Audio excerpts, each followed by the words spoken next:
Hey guys, welcome back to the channel and welcome back to American Truck Simulator. Today we are in Twin Falls and we're here at Jab Modshop's custom SCS garage, and it's just so cool to be able to see the truck skin matching up with the sign on the custom garage. For those of you that haven't had a chance to see this yet, and I have shared it on Discord before with a few of you, but most of you, this is a brand new skin. Compliments of Pauly's custom skins, just like in the last video where we had it on the FLX 359.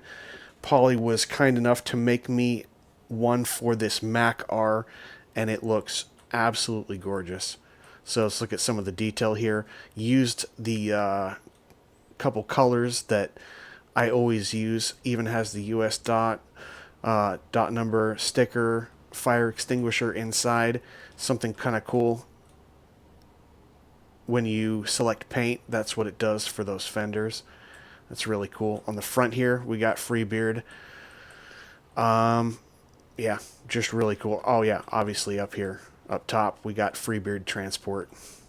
And Pauly knocked it out of the park again, so I needed to share it with you. Really proud. Again, matching up with the shop, Jab shop, with this truck is just absolutely amazing. But we do actually have a job to get to today. As I said, we're in Twin Falls, and I've been asked to leave the yard. I have to head over to Home Depot because there's an urgent delivery that needs to be done. I'm not sure exactly what I'm picking up yet, but it's not going to be too far of a drive.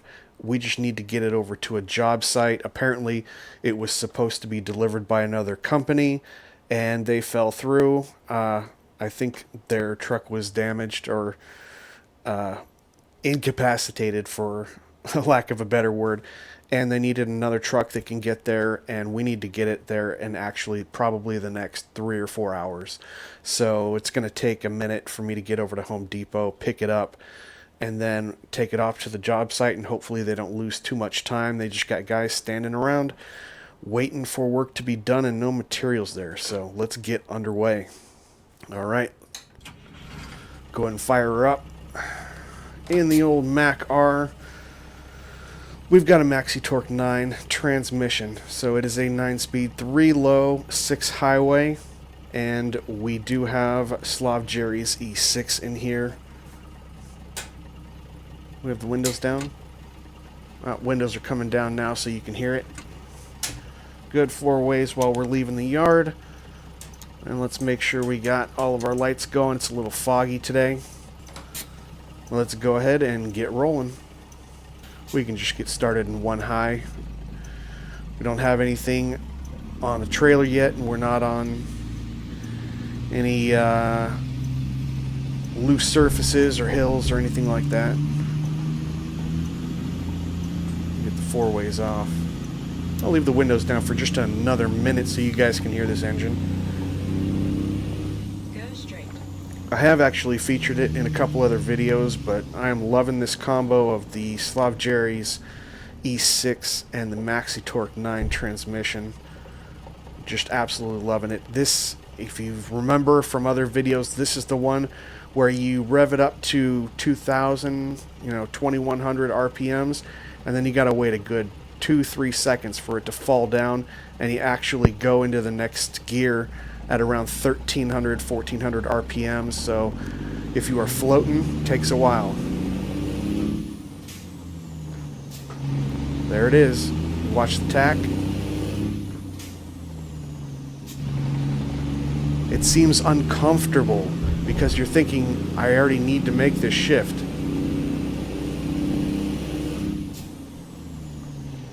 You just gotta hold off on it. Just gotta hold off.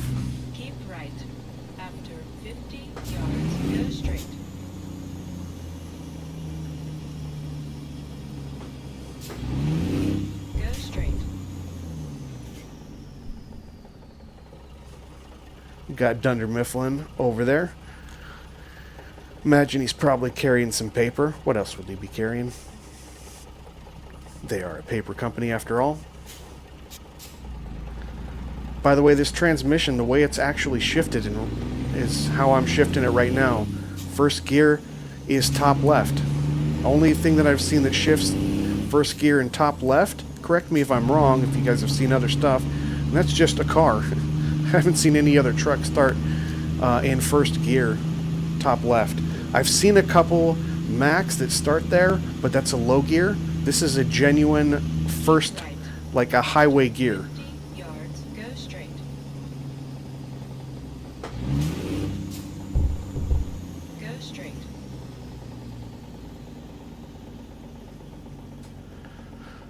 So as we will get down the road, we're not too far from Home Depot. Once we get there and pick up the load, then I have a few things that I want to tell you about today.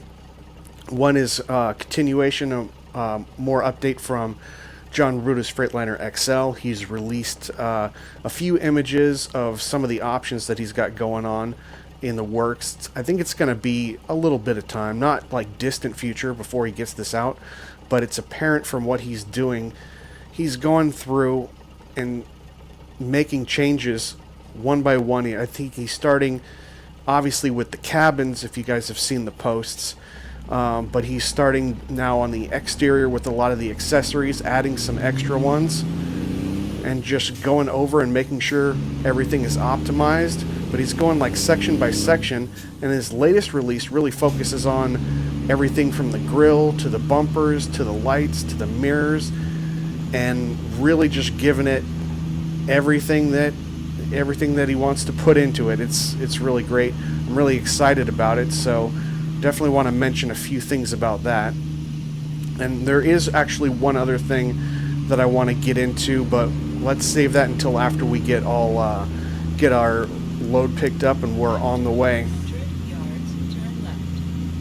Alright, pulling into the Home Depot, and just talked to the guy at the gate. He let me know that according to the ticket, I'm supposed to be picking up some wood beams, so about just shy of 45,000 pounds of them.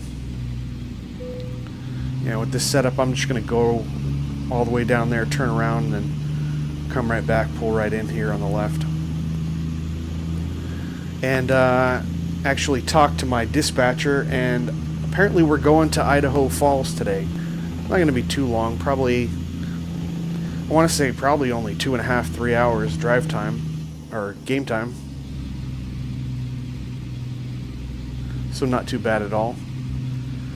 I like driving this Mack R a lot. Really like the way the inside is set up, but I really like it on jobs like this because it's one of the few trucks that, unless you only make it a day cab, you're not going to have a very good turning radius. This thing has an excellent turning radius.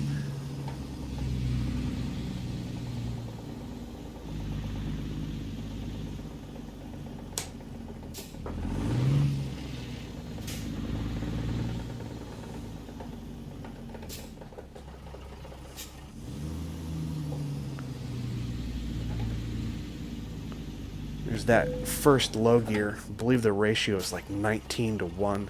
It's crazy. You only need it if you're pulling 90,000 pounds out of a quarry on loose sand.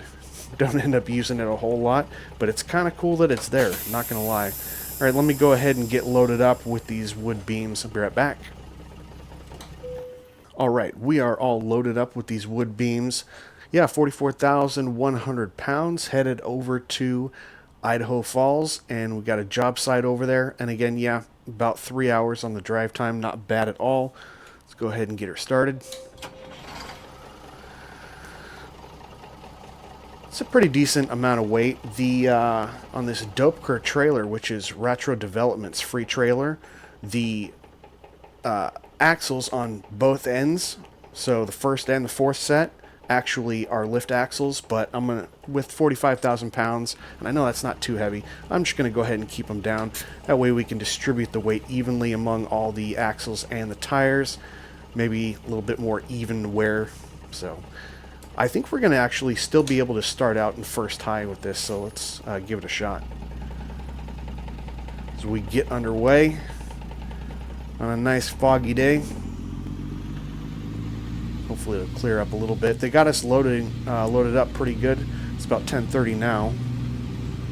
Not too bad. So I think we'll be able to make it over there and salvage something so that they don't have to send the workers home and they can stay on schedule with the project. Because once you start falling behind on projects, those of you that have worked in construction in any capacity, even with working with a company who is a manufacturer or is in any way related to something construction, once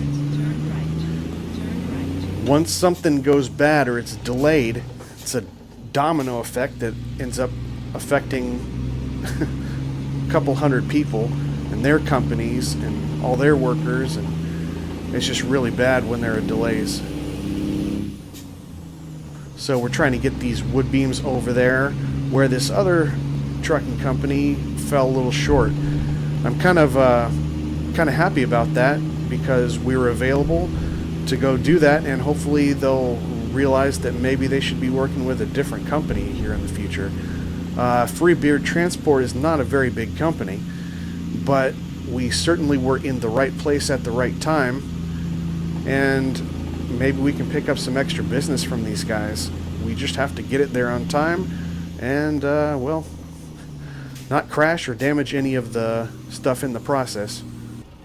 So I did want to mention one other piece of news. I've been kind of going over all the changes that are happening with Borman's Mack Titan.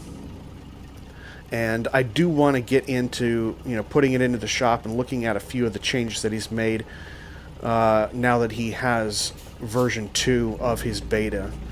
But I kind of wanted to get into this.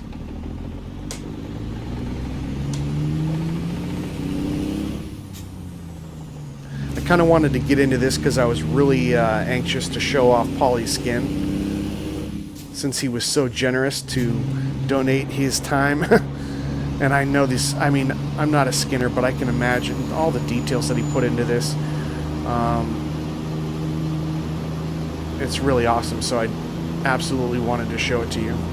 If I can do it without crashing, that would be even better.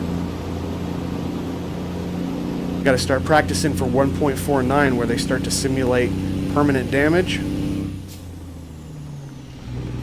Then we're going to have some real interesting videos. But yeah, I will get around probably on my next video that's going to come out on Wednesday or Thursday of this coming week. I will have the Mack Titan in the shop so we can take a look at the changes to that second beta where he starts actually getting into more of the accessories now that he's laid out a good foundation for the truck. So that is coming up on the next video. Oh, missed it. I jumped the gun a little bit and I think I burned myself. There we go. Jumped the gun. I tried to put it into gear at probably about 1500 RPMs, and you really got to let it go down somewhere by 1300 to 1400, and it's not very forgiving at all.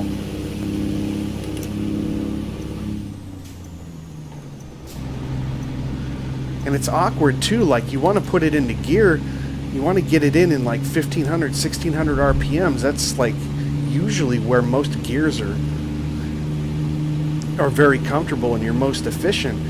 And you put it in at 1400 and it feels like you were too late to it, and now you're starting out trying to build more momentum at 1300 RPMs. It seems a little counterproductive, but that is exactly the way this transmission was built. That is exactly how I've seen people on YouTube drive the real thing, and you just have to kind of deal with it. Something to get used to, but no other engine transmission combination that I've seen really shows that kind of a thing like this combo. And it's a little bit of a challenge, and as you know, watching any one of my videos, I welcome the challenges, I welcome the realism. So I'll get through it. If it means I'm making mistakes, it just means I haven't learned enough yet. Keep trying. That's pretty much it. In terms of updates for things right now, I am kind of keeping an eye out on, again, the Ruta Freightliner XL update, See if he's going to be posting more stuff about that. He kind of indicated that he's probably going to go over other parts of the truck and show all the details that he's getting into. So we'll see that in some posts. Hopefully he can get it out probably, I don't know, maybe it's optimistic. Don't want to rush the guy. It'd be great if he can get it out in the next month. But since he's putting so much detail, it also wouldn't surprise me if it didn't come out for a few months. But I think we can wait a little bit. I mean, the mod's been around for like 10 years. There's nothing really wrong with it that I know of. It works perfectly for me. I just want to see what else that he wants to do to optimize it, to kind of bring it up to speed with where we are in the game right now. So looking forward to that. But let's get a little bit of outside as I hit a curve, and hopefully not another car. Yep, that's going to be bad. That's going to be bad. Can't be doing this, and I'm going to have to learn to drive better in this mode, especially for 1.49. It would be a little funny if traffic was just stopped and I ran into something, but it would go through my bank account really fast doing this. I just love this skin though. Now he put the FBT up there on that little, whoa, that's bad. That's bad. Going in back inside. I went right by that sign. That was so bad. That was so bad. We're professional, right? We're representing the company. And I'm just here showing off this skin and almost crashing into signs. Gotta love it. Anyway, we're just kind of moseying along right now. Can't really do anything. We're in fifth gear of our 6 highway gears. Probably going to be here for a minute, just kind of cruising at its max 15, or its like preferred 1500 RPMs, but we're going uphill a little bit, so I think we're just going to stick it, you know, keep it here. I don't even know if I'm going to be able to use 6th gear, to be honest with you. And I would like to point out that it's only 44,000 pounds of these wood beams, but what I failed to tell you, because I'm an idiot, at the beginning of this video, is that this E6 is actually a 350 horsepower engine. So 350 horsepower hauling 44,000 pounds, and we're still holding up above 60 going on a slight uphill. I really can't complain about that at all. Anyway, looks like we're about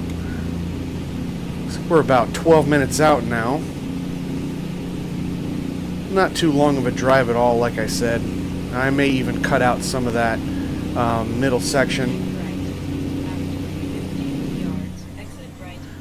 because we were literally going on the same highway. We were going the same speed in the same lane. Just not a whole lot was any different, and I didn't have a whole lot of extra news to share, so I was just kind of staying quiet. Turn right. So I would not be surprised at all if my future self decides to take that whole middle section out and we just skip ahead, especially since we did show a little bit of the drive over to Home Depot to pick up these wood beams in the first place.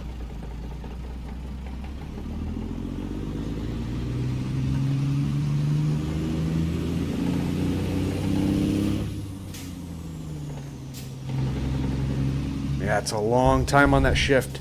Gotta let it really fall off before you get it back into that next gear. Go straight. Let's get these 4-ways on.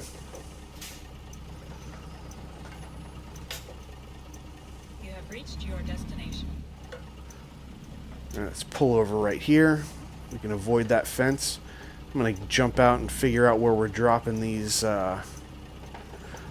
wood beams off at. Just want to make sure we're out of the street, clear of the curb, and then I'll get some instruction from the guy here. I will be right back. Alright, so we're actually, if you see that forklift that I'm looking at right now, that forklift, it's just beyond that, and if I go in right now, I'm going to have a blind back, so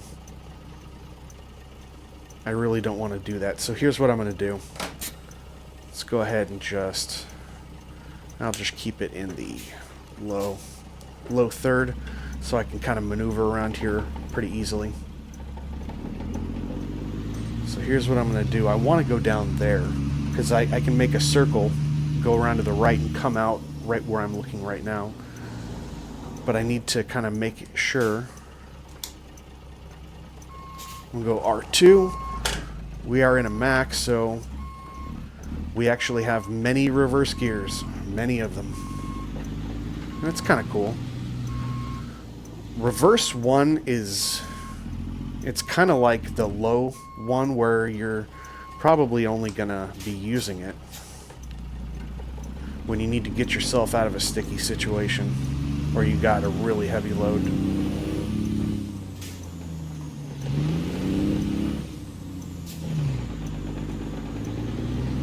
Kind of cruising around in these low gears. Real high ratios, so you can have that thing up to 1800 RPMs and we're not even doing 10 miles an hour.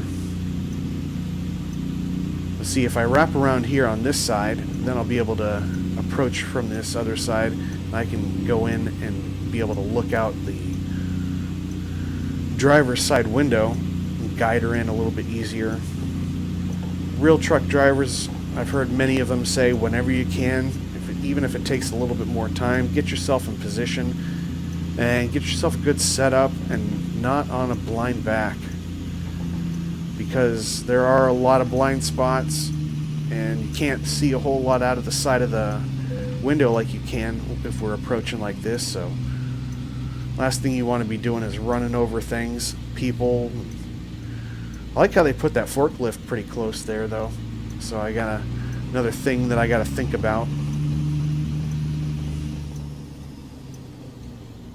We'll probably just go ahead and go back in reverse second again.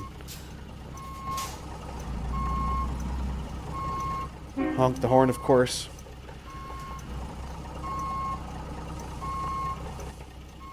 Looking good, not going to run into anything over there. Don't want to be so preoccupied with this that we forget to look out the other side. But I won't do that too many more times because I realize that while that's beneficial for me, it's probably making some of you sick whipping my head like that.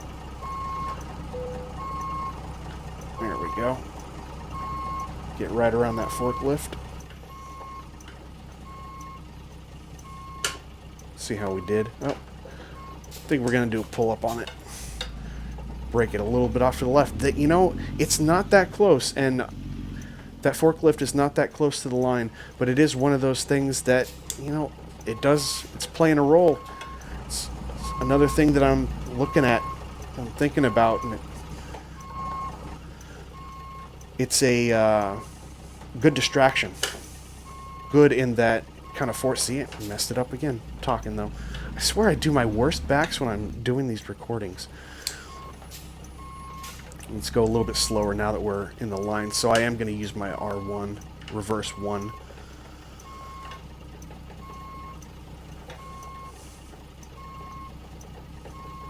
This should be a lot better. Yeah, that's coming out just fine. I can live with that all day long. All day long.